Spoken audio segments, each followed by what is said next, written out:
Welcome to the last breakfast. Please enjoy the video. In this video, I will show how to make burger laddu. Start by gathering minced beef, breadcrumbs, spices, binders, and oil. Heat a pan, brown the meat, and drain excess fat. Mix cooled meat with spices and breadcrumbs, then shape into small laddu balls. Chill briefly to firm up, then pan fry or bake until browned. Serve hot with chutney or sauce and enjoy a playful twist on classic burgers today. Start with clear measurements and simple swaps for easy cooking. Use 1 lb minced beef or plant-based alternative, 1 cup breadcrumbs, and 1 egg as binder. Add 1 teaspoon salt, 1 teaspoon pepper, 1 tablespoon garam masala, and 1 tablespoon chopped onion. Adjust spice levels to taste and include a splash of oil for richness.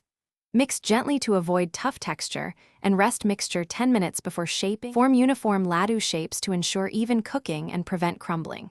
Heat skillet over medium heat with 2 tablespoons oil and test temperature with a small piece. Fry laddu in batches, pressing gently to flatten slightly, about 3 to 4 minutes per side until golden brown. Drain on paper towels, then briefly bake at 350 degrees F for 5 minutes if you want extra firmness. Serve warm. Garnish with herbs for color and aroma. Thanks for watching. If this was helpful, leave a like and consider subscribing. See you next time.